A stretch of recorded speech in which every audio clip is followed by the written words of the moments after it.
Life अक्सर सबसे simple जगहों से शुरू होती है। एक यंग लड़का शाहिद खान के लिए वो जगह थी लाहौर, पाकिस्तान। उनका जन्म एक ऐसे परिवार में हुआ था जो पैसे से तो अमीर नहीं था, लेकिन वैल्यूज और सपनों से बहुत रिच था। उनके पिता सर्वेइंग इक्विपमेंट बेचते थे। उनकी मां मैथमेटिक्स की प्रोफेसर थीं। उन्होंने उन्हें बहुत यंग एज से ही हार्ड वर्क सिखाया और ऑनेस्टी की इंपॉर्टेंस सिखाई। उनके मॉडेस्ट होम में उनके पास बहुत लग्जरी नहीं थी, लेकिन उनके पास एजुकेशन में एक स्ट्रॉन्ग बिलीफ था। वे जानते थे कि एक अच्छी एजुकेशन वो चाबी है। शाहिद एक ब्राइट स्टूडेंट थे। उन्हें नई चीजें सीखना बहुत पसंद था। वे अक्सर दूर दूर की जगहों की तस्वीरें देखते थे और सोचते थे कि वहां लाइफ कैसी होगी। शाहिद का बचपन सिंपल जॉयज से भरा था। वे अपने दोस्तों के साथ डस्टी स्ट्रीट्स में क्रिकेट खेलते थे।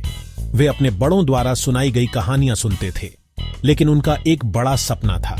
उन्होंने अमेरिका नाम की एक जगह का सपना देखा था। यह एक अपॉर्चुनिटी की लैंड थी। यह आइडिया उनके दिल में घर कर गया। यह एक पावरफुल फोर्स बन गया जिसने उन्हें आगे बढ़ाया। उन्होंने खुद से प्रॉमिस किया कि वे यह स्टोरी बदल देंगे। जब शाहिद खान 1967 में अमेरिका पहुंचे तो यह किसी दूसरे प्लेनेट पर लैंड करने जैसा था। हवा ठंडी थी, बिल्डिंग्स लंबी थीं, लोग एक ऐसी भाषा बोलते थे जिसे वे मुश्किल से समझते थे। वे केवल 16 साल के थे। शैम्पेन, इलिनॉइस का यूनिवर्सिटी टाउन बर्फ की एक मोटी चादर से ढका हुआ था। उन्होंने पहले कभी बर्फ नहीं देखी थी। वे कांप रहे थे, न केवल ठंड से बल्कि पूरी तरह से अकेले होने की फीलिंग से। उनकी पॉकेट में जो $50 थे वे अचानक बहुत कम पैसे लगने लगे। पहली रात सबसे मुश्किल थी। उन्हें लोकल YMCA में एक कमरा मिला जिसकी कीमत $2 प्रति रात थी। एक लड़के के लिए जिसे हर पैसे का हिसाब रखना था, यह एक बहुत बड़ा खर्चा था। वे सिंपल बेड पर लेटे थे, छत को घूर रहे थे। शहर की आवाजें अजीब और अनफैमिलियर थीं। उन्हें लाहौर में अपने घर की आरामदायक आवाजें याद आ रही थीं। उन्हें अपनी मां के खाने का स्वाद याद आ रहा था। एक पल के लिए डाउट की एक वेव उन पर छा गई। क्या उन्होंने गलती की थी? क्या वे इस नई अजीब दुनिया में सरवाइव करने के लिए इनफ स्ट्रांग थे? लेकिन फिर उन्हें वह प्रॉमिस याद आया जो उन्होंने खुद से और अपने परिवार से किया था। उनके मुस्कुराते चेहरे, उनके एनकरेजमेंट के वर्ड्स याद आए। अगले दिन उन्होंने अपनी नई लाइफ शुरू की। वे एक बड़ी अमेरिकन यूनिवर्सिटी में स्टूडेंट थे। शाहिद खान को तुरंत जॉब चाहिए थी। वे यूनिवर्सिटी कैंपस के आसपास घूमते रहे, कोई भी काम ढूंढते हुए। उन्हें कोई घमंड नहीं था। वे कोई भी ऑनेस्ट काम करने को तैयार थे। आखिरकार उन्हें एक लोकल रेस्टोरेंट में डिशवॉश करने की जॉब मिल गई। वे बहुत कम थी। यह सिर्फ $1.20 प्रति घंटा था। काम मुश्किल था। उन्हें घंटों खड़े रहना पड़ता था। उनके हाथ गर्म, साबुन वाले पानी में डूबे रहते थे। किचन शोरगुल भरा और कैओटिक था। बहुत से लोग ऐसे काम को नीचा देखते। उन्हें लगता कि यह उनके लेवल का नहीं है, लेकिन शाहिद इसे उस तरह से नहीं देखते थे। उन्होंने इसे सक्सेस की सीढ़ी पर अपना पहला कदम माना। उन्होंने अविश्वसनीय डेडिकेशन के साथ काम किया। जबकि दूसरे डिशवॉशर स्लो या केयरलेस हो सकते थे, शाहिद फास्ट और एफिशिएंट थे। उन्होंने काम को रेस्पेक्ट के साथ ट्रीट किया। उन्हें पता था कि हर प्लेट जो वे धोते थे, हर डॉलर जो वे कमाते थे, उन्हें अपने सपने के एक कदम और करीब ला रहा था। वे देर रात तक काम करते थे। अपनी शिफ्ट के बाद वे अपने छोटे से कमरे में वापस जाते और सुबह के शुरुआती घंटों तक स्टडी करते थे। उनके हार्ड वर्क को नोटिस किया गया। रेस्टोरेंट के ऑनर ने देखा कि यह यंग मैन कितना डेडिकेटेड था। यूनिवर्सिटी ऑफ इलिनॉइस से इंजीनियरिंग की डिग्री लेने के बाद शाहिद खान को फ्लेक्स एंड गेट नाम की एक कंपनी में जॉब मिल गई। यह कंपनी ओंटो पार्ट्स बनाती थी। वे एक ब्राइट इंजीनियर थे, नए आइडियाज से भरे हुए।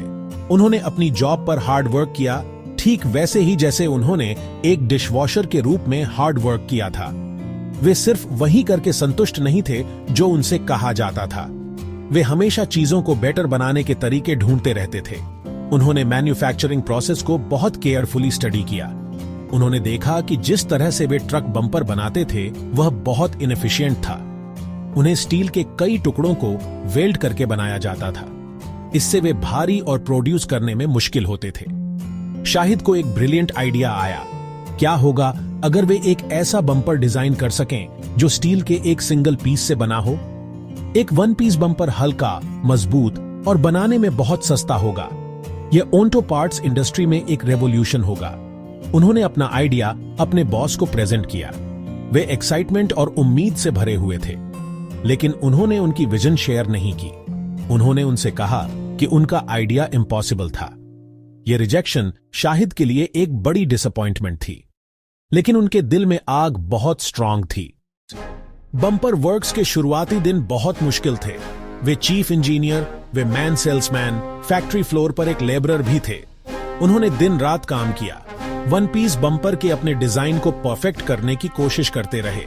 बहुत सारी फेलियर्स हुई, मशीनें खराब हो गईं, डिजाइन्स काम नहीं कर रहे थे, पैसे की हमेशा कमी रहती थी। कभी कभी ऐसा लगा कि छोड़ देना आसान होगा, लेकिन शुरुआती स्ट्रगल्स उन्हें आगे बढ़ाती रही।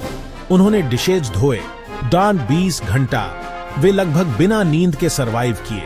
वे जानते थे कि वे चैलेंजेस ओवरकम कर सकते हैं। धीरे धीरे प्रोग्रेस शुरू हुई। उन्होंने डिजाइन परफेक्ट किया। उनका वन पीस बम्पर हल्का, टिकाऊ, कॉस्ट इफेक्टिव। अब उन्हें ऑटोमेकर्स को कन्विंस करना था। कार कंपनियां विशाल थीं, उनके पुराने सप्लायर्स थे। वे छोटे अननोन सप्लायर पर भरोसा नहीं करते थे। शाहिद कंपनी दर कंपनी गए, अपना बम्पर दिखाते रहे। उन्हें बस एक व्यक्ति की जरूरत थी जो बिलीव करे। आखिरकार एक ट्रक कंपनी से छोटा ऑन ऑर्डर मिला। अपनी पूरी जर्नी में शाहिद खान को लगातार डाउटर्स का सामना करना पड़ा। जब वे एक यंग स्टूडेंट थे तो लोगों को डाउट था कि वे बिना पैसे के अमेरिका में सरवाइव कर सकते हैं। जब वे एक इंजीनियर थे तो उनके बॉस को एक नए बम्पर के उनके इनोवेटिव आइडिया पर डाउट था। जब उन्होंने अपना खुद का बिजनेस शुरू किया तो बड़ी कार कंपनियों को डाउट था कि उनकी छोटी वर्कशॉप एक क्वालिटी प्रोडक्ट डिलीवर कर सकती है। पाकिस्तान से एक इमिग्रेंट के रूप में उन्हें अक्सर ऐसा महसूस होता था कि उन्हें खुद को प्रूव करने के लिए दोगुना हार्ड वर्क करना पड़ता था। कुछ लोगों ने उन्हें उनके एक्सेंट के आधार पर जज किया, कुछ ने उनकी स्किन के कलर के आधार पर जज किया, न कि उनके काम की क्वालिटी या उनके आइडियाज की ब्रिलियंस पर। उन्होंने सटल और डायरेक्ट तरीकों से प्रेजुडिस का सामना किया।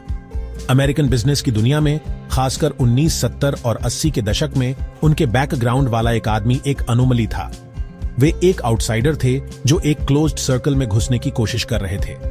उन्हें याद है ऐसी मीटिंग्स जहां एग्जीक्यूटिव्स उनसे नीचा दिखाते थे या उनके प्रपोजल्स को सीरियस थॉट दिए बिना खारिज कर देते थे। उन्होंने उन्हें एक फॉरेनर के रूप में देखा जो अमेरिकी तरीके से बिजनेस करना नहीं समझता था। उन्होंने एक इंजीनियर के तेज दिमाग या एक एंटरप्रेन्योर के डिटरमाइंड दिल को नहीं देखा। उन्होंने केवल वही देखा जो सरफेस पर था। यह एक भारी बोझ था। गुस्सा या कड़वा होने के बजाय शाहिद ने इस स्केप्टिसिज्म को फ्यूल के रूप में यूज किया। हर बार जब किसी ने उन्हें ना कहा तो इसने उन्हें गलत प्रूव करने के लिए और भी डिटरमाइंड कर दिया।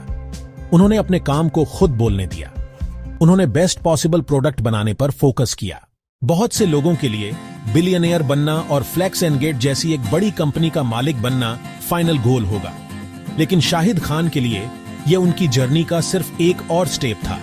उन्होंने अविश्वसनीय फाइनेंशियल सक्सेस हासिल की थी, लेकिन उनका एक और सपना था। ये एक ऐसा सपना था जो स्पोर्ट्स के प्रति उनके प्यार से जुड़ा था, जिसे उन्होंने पाकिस्तान में क्रिकेट खेलते हुए एक छोटे लड़के के रूप में डेवलप किया था। अमेरिका में उन्हें अमेरिकन फुटबॉल से प्यार हो गया था।